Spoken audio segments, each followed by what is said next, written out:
Hi friends, আমি Soma's cooking চ্যানেলে আপনাদের সবাইকে স্বাগত।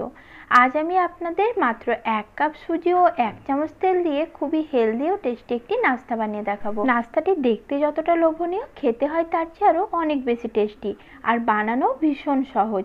আমার চ্যানেলে যারা নতুন রয়েছেন তাদের কাছে চ্যানেলটি সাবস্ক্রাইব করে আমার পাশে থাকার অনুরোধ করছি। এতে করে আমি যখনই কোনো নতুন ভিডিও আপলোড করব তার নোটিফিকেশন সঙ্গে সঙ্গে আপনাদের কাছে পৌঁছে যাবে। চলুন তাহলে এখন রেসিপিটা দেখে নিন। ভিডিওটি ভালো লাগলে লাইক ও শেয়ার করার অনুরোধ রইল। নাস্তাটি বানিয়ে নেওয়ার জন্য প্রথমে একটি মিক্সিং বোলের মধ্যে নিয়ে নিলাম 1 কাপ সুজি। এখন দিয়ে দিচ্ছি 1 কাপ জল। ঠিক যতটা পরিমাণ সুজি এখানে আপনারা নেবেন ততটাই জল এখানে ব্যবহার করতে হবে।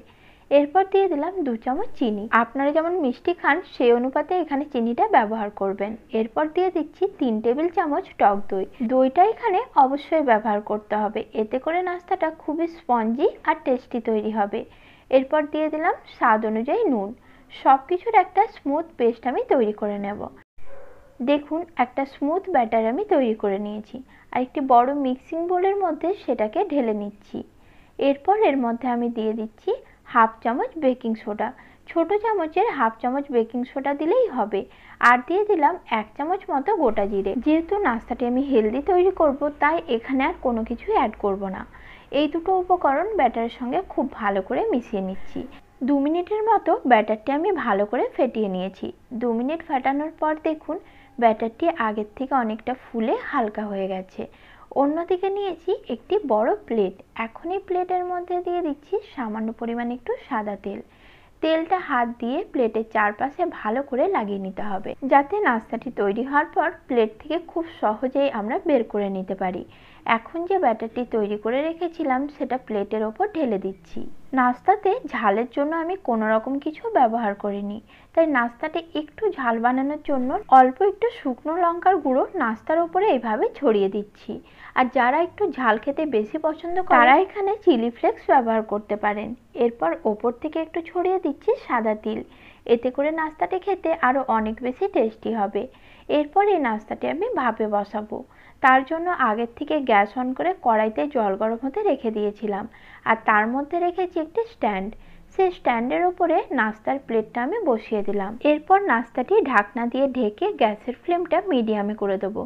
মিডিয়াম ফ্লেমে 10 মিনিটের জন্য নাস্তাটি আমি ভালো করে ভাপিয়ে নিয়েছি।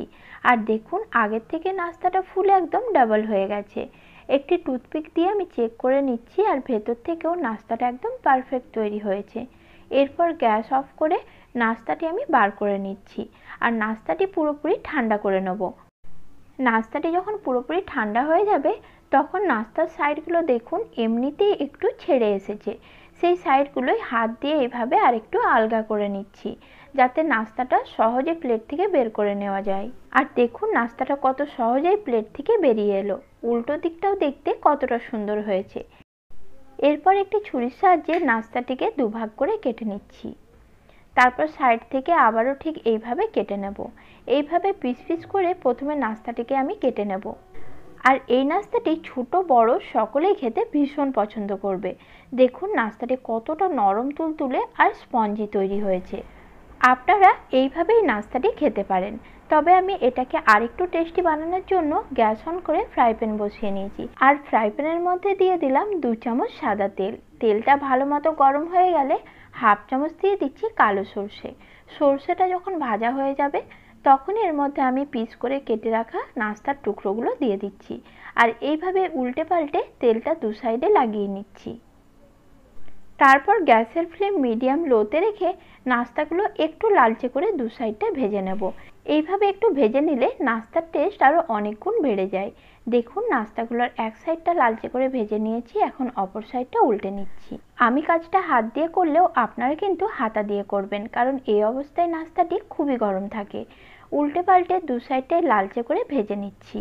আর দেখুন নাস্তার দু সাইডটাই লালচে করে ভেজে নেওয়ার পর এটা দেখতে যতটা সুন্দর লাগছে, খেতে হবে আরও অনেক বেশি টেস্টি। আজকের মতো নমস্কার বন্ধুরা, সকলেই ভালো থাকবেন।